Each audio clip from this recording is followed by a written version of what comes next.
জন্য তোমার স্ত্রী যদি বন্ধা হয়, স্ত্রীর যদি বাচ্চা না হয়, তুমি আর একটা বিবাহ করো।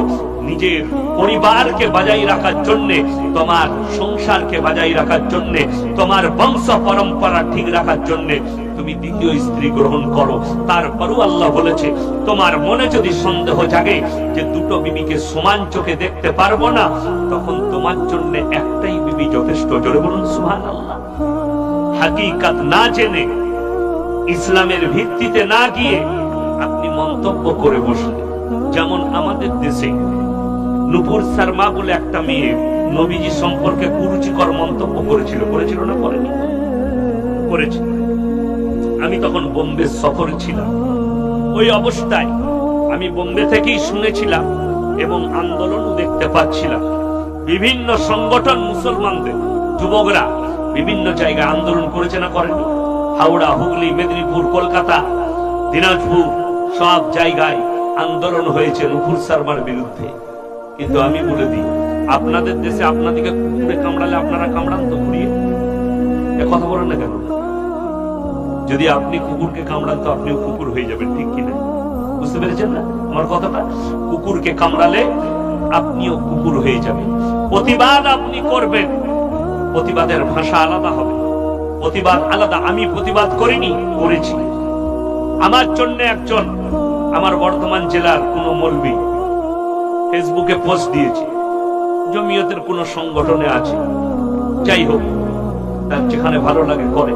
আমি কিন্তু বাবা মাদ্রাসা নিয়ে থাকি আর আমি জলসা নিয়ে থাকি, বাকি আমি কোন সংগঠনে নাই, কোন রাজনীতিবিদ নই। তো আমি বোম্বেতে শুয়ে শুয়ে আমাকে একজন হোয়াটসঅ্যাপে পাঠাচ্ছে, আপনার পোস্ট দেখলাম, আপনার বিরুদ্ধে পোস্ট করেছে। কি লিখেছে? এই দুজন বাপ বেটাকে কোনো প্রতিবাদ সবাই খুঁজে পাওয়া যায়। আগে প্রতিবাদটা শেখ আগে আমাদের কাছে। তো কাঠ মৌলবি, তাকে আমি বলেছি কাঠ মৌলবি। তারপরে খোঁজ নিয়ে দেখলাম কে, তার আইডি খুলে ও দেখলাম ও এ তো চুরি চামারি করে খায়, এ তো বলবি। আমি বললাম কাঠ মৌলবির কথা তোমরা শোনো। তাকে সবাই গালি দিয়েছে, আরে কার জন্য কথা বলছো? ইয়াসিন সাহেবের জন্য। তো খুলে দেখ, তোর 14 পুরুষ অত প্রতিবাদ করেনি যতটা এই মৌলবি শওকতের বেটা মৌলবি ইয়াসিন। 11,500 জলসা করেছি, প্রত্যেকটা জলসায় সরকারের বিরুদ্ধে প্রতিবাদ আছে, অন্যায়ের বিরুদ্ধে, শিরক আর বিদআতের বিরুদ্ধে আমার প্রতিবাদ আছে। আমার মা গালি খেয়েছে, আমার বোন গালি খেয়েছে, তারপরও আমি দোয়া করেছি, আল্লাহ তুমি এদিকে হিদায়াত প্রাপ্ত করো, আল্লাহ তুমি এদিকে হিদায়াত দাও।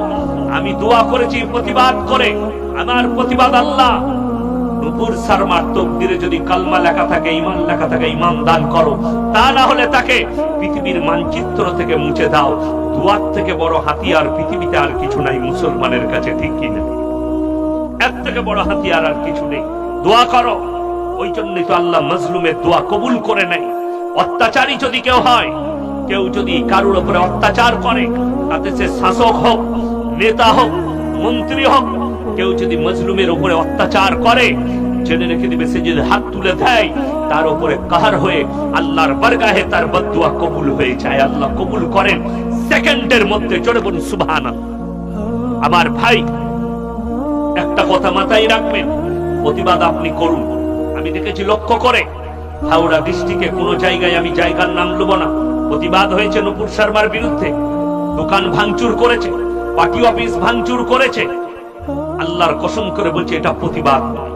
এদের দ্বারা কখনো ইসলাম প্রচার হতে পারে না। যদি বলেন কেমন করে, তো শুনিয়ে দিই। নবীজি এবং সাহাবীদের উপরে যে অত্যাচার হয়েছে, সে অত্যাচার পৃথিবীতে আর কারোর উপরে হয়েছে বাবা? হয়নি। ইতিহাস শুনেলেন, এরপরে কোরআন। আমার আল্লাহ রাব্বুল আলামিন নবীজিকে কি বললেন? কখন? নবীজি যখন তয়েফেতে মার খেয়েছে, রক্তাক্ত হয়েছে, নবীজিকে রক্তাক্ত করেছে। আল্লাহর হাবিব কাবা ঘরে বসে কোরআন পড়ছে, আর বাইরে বেঈমান কাফেরদের কি তবলিগ চলছে জানেন? আল্লাহ পাঠাচ্ছেন, ওয়াকালাল্লাযীনা কাফারু লা তাসমাউ লিহাযাল কুরআনি ওয়ালগাউ ফীহি লাআল্লাকুম তাগলিবুন। হে নবী শোনো, বেঈমান কাফেররা কি বলে? নবী যে কোরআন আবৃত্তি করে, সে কোরআন তোমরা শ্রবণ করো না, বরঞ্চ হাততালি মারবে, কানে আঙুল দেবে। নবীজি আপনার জন্য বেঈমান কাফেররা বাইরে বলা বলি করছে, নবী যে কোরআন আবৃত্তি করে সে কোরআন তোমরা শ্রবণ করো না, হাততালি মারো আর কানে আঙ্গুল দাও। আল্লাহ আয়াত পাঠালেন নবীজির কাছে, তারপরে নবীজি দোয়া করেছেন, আল্লাহ তুমি তাদেরকে হিদায়াত দাও। জোরে বলুন সুবহানাল্লাহ। আর আমাদের দেশের লোক বলছে সালার ঘর ভেঙে দাও। বুঝতে পেরেছেন না? বলেন সে আর কলমা পড়বে? কথা বলুন না, এটা প্রতিবাদ নয়। চলুন আয়ার পরে আমার আল্লাহ রাব্বুল আলামিন অপর জায়গায় নবীজিকে বললেন, হাবিবা রহমাতিন মিনাল্লাহি লিনতালাহুম ওয়ালাউ কুনতা ফাজ্জান গালিজান কলবি লানফাজ্জু মিন হাওলিক। হে আমার বিশ্ব নবী, আমি তোমার হৃদয়টাকে নরম আর কোমল করেছিলাম বলে কেউ কোনোদিন তোমার কাছ থেকে দূরে সরে যায়নি। লানফাজ্জু মিন হাওলিক, আর আমি যদি তোমাকে কর্কশ ভাষী করিতাম সবাই তোমার কাছ থেকে দূরে সরে যেত। লানফাজ্জু মিন হাওলিক, আল্লাহর হাবিব যদি বলতেন কলমা পড়বে পড়ো, তা না হলে তলোয়ারে করে দু টুকরো করে দেবো, বেঈমানরা কলমা পড়তো না। আল্লাহর হাবিব সাল্লাল্লাহু আলাইহি সাল্লামকে যারা পাথর মেরেছে নবীজি তাদের জন্য আল্লাহর কাছে কেঁদে দোয়া করে বলেছেন, আল্লাহ তুমি এদিকে হিদায়াত প্রাপ্ত করো। সুবহানাল্লাহ। জানেন ওই জন্যে আমি বলি আমাদের দেশে কিছু আছে, আপনি রায়গঞ্জে আপনাদের এলাকায় খুঁজলেও পাবেন, উত্তর দিনাজপুরে, দক্ষিণ দিনাজপুরে অনেক ভণ্ড আছে। আজকে আমাকে একটা ফোন এসেছিল, আমি যখন গাড়িতে আসছি তো আমি গাড়িতে সাইলেন্ট রাখি, আসরের পরে ফোন চালু করেছি, তো একটা ফোন ঢুকলো, একজন ভদ্র মহিলা বললে, মলি সাহেব আপনার কন্টিনিউ বয়ান শুনি, কি হয়েছে? বলে আচ্ছা আমার গ্রামে একজন বক্তা এসেছিল, যদিও আমরা যাইনি, কালকে শুনলাম, তো স্টেজেতে অনেক মেয়েরা তার হাতে হাত রেখে বায়েত হয়েছে। জোরে বলুন না। বললে তার বাড়ি কিন্তু বর্ধমানে, নামটা আমাকে বলেছে কিন্তু আমি তার নাম আপনাদের কাছে করব না, আমি নাম করে বক্তা দিই না, বক্তব্য দিই না। কেন? সে মনে মনে করবে আমাকে বলেছে, আমার জন্য কেস করার সুযোগ পাবে। পাবে না? পাবে না। আমার ভাই তার নাম আমাকে বলেছে, তার নাম আমি খোঁজ লাগালাম, বাড়িটা কোথায় দেখতো মালে, বলে অমুক জায়গায়। বেটা জীবনে মাদ্রাসার মুখ দেখেনি, গাঁজা খায় আর মদ খায়। কি বুঝলেন? লম্বা উঁচু টুপি পরে চলে গেছে, পাশে বসে আছে, লোকরা আসছে, মেয়েরা আসছে, বাইর করছে, বলছে অনেক মেয়েরা আবার তার পা দুটো ধুয়ে পানিটা বোতলে ভরে নিয়ে যাচ্ছে, জ্বর জ্বালা হলে খাবি ভালো হবে। জোরে বলুন না নাউজুবিল্লাহ। আমি এটার বিরুদ্ধে বলবো না, বড় কষ্ট লাগে, দুঃখ লাগে এদের জন্য। আমি বাংলাদেশে শুনছিলাম, তার নামটা দাঁড়ান কি সরকার বটে, কি বললেন, বাউল পুষ্ট, এতটা চুল আছে ঘাড় পর্যন্ত। নদিয়া ডিস্ট্রিক্টে আজ থেকে 10 বছর আগে আমার গাড়ি ভাঙচুর করেছিল বাউল পুষ্ট।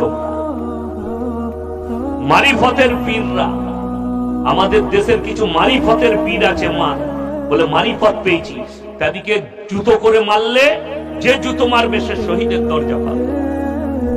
তাদেরকে জিজ্ঞেস করো, বলে নামাজ আবার কি বে, নামাজ আবার পড়তে হয়, নামাজ তো মুখস্থ। বুঝতো মানে? বলে আমরা আল্লাহ অর্ডার দিয়ে দিই, আমাদের নামাজ না পড়লেও চলবে, অসুবিধা কিচ্ছু নাই। আমি বললাম আহা, তারা বুখারী শরীফের হাদিস পড়েন, নবীজির ওফাতের সময় নবীজি অসুস্থ, চলতে পারছেন, দুজন সাহাবীর গায়ে হাত রাখলেন, পাগুলো ছেঁচুড়ে নিয়ে গিয়ে মসজিদে নববীতে দাঁড় করালেন নবীজিকে। নবীজি নামাজ আদায় করলেন, নবীজির নামাজ মাফ হয়নি, অসুস্থ অবস্থায় আল্লাহর হাবিবের। আর এই কানা দাজ্জাল ভণ্ড পীর বলছে আমার নামাজ আল্লাহ মাফ করে দিয়েছে মারিফত পাবার জন্য। ঝাঁটা জুতো মারবেন না। সমাজ এদের কাছে বিকৃত হয়ে গেছে, সমাজ শেষ হয়ে যাচ্ছে। শুনেলেন সাহাবীদের উপরে বুলডোজার চলেছে, সাহাবীরা দিন পেয়েছে, সেই দিন। আল্লাহ কোরআনে বলেছেন রাদিয়াল্লাহু আনহুম ওয়া রাযু আন, তারা আমার উপরে রাজি, আমি তাদের উপরে রাজি। এমনি বলেন সাহাবীদের গুণাবলী, আখলাক আর চরিত্র, তাদেরকে যেটা আমার আল্লাহ হারাম করে দিয়েছে আর স্পর্শ করেনি। যখনই আয়াত এলো তোমাদের জন্য নিশাগ্রস্ত জিনিস হারাম, মক্কার মদিনার গলিটা বন্যা বয়ে গেছে মদের ভাটিগুলো থেকে, সব ফেলে দিয়েছে সাহাবীরা। সেদিনে এক বাক্যে ইয়াকিন করে নিয়েছে আজ থেকে আমরা জীবনে আর মদ স্পর্শ করব না। জোরে বলুন সুবহানাল্লাহ। আর আমাদের দেশের যুবকরা নিজেদিকে মুসলমান বলে পরিচয় দেয় আর মদের ঘাটিতে গিয়ে মদ পান করে। আমার গ্রামে আমি বাস্তব বলছি, আমার মুসলমান যুবক যারা মদ গাঁজা খাও, যারা বিড়ি সিগারেট খাও, তারা ভালো করে শুনবে। আমার গ্রামে, আমার গ্রাম হচ্ছে 5000 বসতির গ্রাম। কত বললাম? 5000 ঘর আছে, তার মধ্যে 40-50টা ঘর খালি দাসদের আছে, বাকি সব মুসলমান। কি বুঝলেন? ওইখানেই মাদ্রাসা, ওখানেই আমার বাড়ি। তো ওই দাসদের অনেকগুলো স্কুলে আমাদের সাথে পড়েছে, বন্ধু বান্ধব আছে, কাজ ফাজ করে। একদিন দেখলাম আমি মাদ্রাসা থেকে বাড়ি আসছি, তো একটা ছেলে মাতলামি করছে, বিবিকে মারছে, পাড়ার লোককে জ্বলাচ্ছে, গাল দিচ্ছে। তো তাকে একদিন ভালো মুখে পেলাম, যে আমি বললাম, এ ভাই তুই এরকম করিস কেন, মদ খাস কেন? তোর বিবি কষ্ট পায়, তোর পরিবার কষ্ট পায়, তোর নিজের টাকার ক্ষতি, তোর নিজের শারীরিক ক্ষতি, তোর সামাজিক ক্ষতি, লোকে তোকে খারাপ বলে। কি বললে উত্তরে জানে? ইয়াসিন ভাই, তুমি আমাকে মানা করছো, তোমার অমুক ভাই মুসলমানদের আমার সাথে বসে মদ পান করে, তোমার অমুক ভাই আমার সাথে বসে মদে গিলাসে মদ ঢালে দিয়ে পান করে। আমি কষ্ট পেলাম যে একে দাওয়াত দিতে গেলাম, ই আমার দাওয়াত গ্রহণ করবে না, যেহেতু আমার ভাই মদ খাই তার পাশে বসে। আমার প্রতিবেশী মুসলমান, তারা মদ পান করে, তাহলে আমার দাওয়াত তাদের কাছে কাজে লাগবে? কাজে লাগবে না। আমাদের দেশের কিছু লোক মনে মনে করেছে, যাই কর নাই কর, মৌলবীরা আছে, জলসা হয় গ্রামে, জলসা হয় না প্রত্যেক গ্রামে?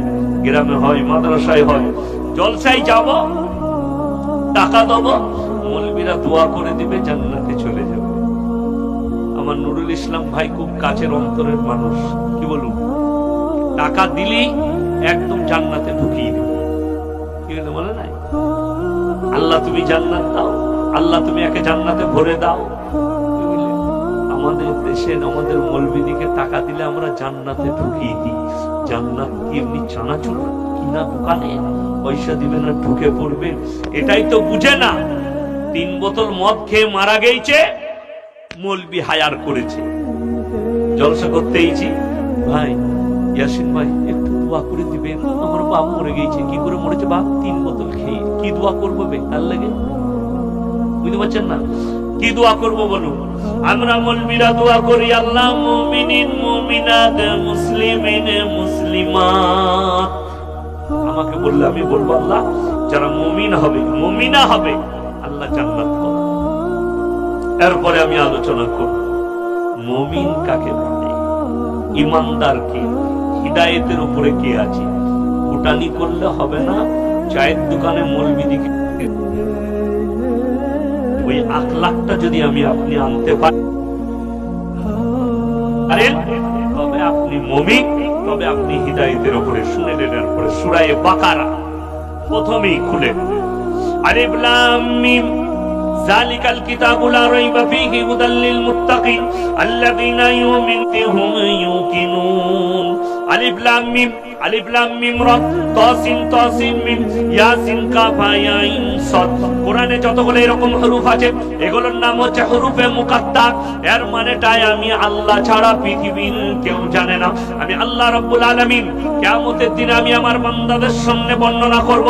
তারপরেই আমার আল্লাহ রাব্বুল আলামিন বললেন, যালিকাল কিতাবু লা রাইবা ফীহি, আমার এই কোরআনে বিন্দু মাত্র সন্দেহ নেই। জোরে বলুন সুবহানাল্লাহ। কেউ সন্দেহ রাখবো না, জোরে বলুন ইনশাআল্লাহ। সন্দেহ যে রাখবে সে আর মুসলমান থাকবে না, বেঈমান কাফের হয়ে যাবে। কোরআন হচ্ছে নির্ভেজাল নির্ভুল কিতাব, বিন্দু মাত্র সন্দেহ নেই আমার এই কোরআনে। আচ্ছা, কোরআন শরীফটা শুধু মুসলমানরা পড়ে না, অমুসলিম ভাইরাও পড়ে বাবা। কে কে পড়েছে জানেন? হরেন নরেন গগেন লয়। কবিগুরু রবীন্দ্রনাথ ঠাকুর কোরআন পড়েছেন, ঈশ্বরচন্দ্র বিদ্যাসাগর কোরআন পড়েছেন, স্বামী বিবেকানন্দ, বঙ্কিমচন্দ্র চট্টোপাধ্যায়, শরৎচন্দ্র চট্টোপাধ্যায়, শ্রী রামকৃষ্ণ কোরআন পড়েছেন, কবি কালিদাস কোরআন পড়েছেন। আল্লাহর কসম করে বলছি, তাদের কোরআন পড়ার আপনার মসজিদে একজন মূর্খ মুসল্লির কোরআন পড়া, আমার আল্লাহর কাছে আসমান আর জমিনের পার্থক্য আছে। তারা যখন কোরআন পড়েছে, জানার জন্য, মানার জন্য নয়। আর একজন মুমিন ব্যক্তি কোরআন পড়ে, আল্লাহ তুমি যা বলেছো, উপদেশ দিয়েছো, যেটা দিয়েছো আমাদের উপকারের জন্য দিয়েছো। তাই আমার আল্লাহ রাব্বুল আলামিন পরের আয়াতে বললেন, হুদাল্লিল মুত্তাকিন, যারা মুত্তাকি হবে তাদের জন্য আমার কোরআনে হিদায়েতে ভরা আছে, উপদেশ আছে। জোরে বলুন সুবহানাল্লাহ। যারা প্রকৃত মুমিন হবে, যারা আমার উপরে বিশ্বাস রাখবে, তাদের জন্য আমার কোরআনে উপদেশে ভরা আছে। চলুন, 5টা ওয়াদা করলেন, এই 5টা কথার উপরে হে আমার নবী যারা আমল করবে আর বিশ্বাস আনবে, তারাই একমাত্র ঈমানদার, তারাই একমাত্র হিদায়াতের উপরে আছে। সবাই আনবো, জোরে বলুন ইনশাআল্লাহ। 1 নম্বরে আল্লাযীনা ইউমিনুনা বিল গায়ব, না দেখে আল্লাহকে বিশ্বাসের নাম হচ্ছে ঈমান। আমরা এতগুলো মানুষ এসে বসেছি, কেউ আপনারা আল্লাহকে দেখেছেন আপনাদের দেশে? দেখেননি। এই ওর নামটা মনে পড়েছে বাংলাদেশে, ওর নাম হচ্ছে আনোয়ার সরকার। কি নাম বললাম? হারাম করে রে, ইউটিউবাররা খুঁজে নেবে মালের ফটোটা, বুঝতে পেরেছেন? পেয়ে যাবেন। লম্বা লম্বা চুল, হারাম করে, হারমোনিয়াম নিয়ে আছে রবীন্দ্রনাথ ঠাকুরের মতো, আর গান করছে। সে কি বলছে জানেন? এই কথাটাই, নবীকে দেখলে বাবা আল্লাহকে দেখতে পাবি। আমি বললাম শালাকে জুতো যে মারবি কি পাবি? নেকি পাবি। হারাম খোর বলছে নবীকে যে দেখতে পাবি আল্লাহকে দেখতে পাবি। ওই জন্যে আমার একটা জলসাই আছে 24 পরগনার না কোথায় বাড়ি জানি না, হাওড়ায় এক মাল আছে গজল করে, ষষ্ঠাতে ছিলেন সৃষ্টিতে এলেন,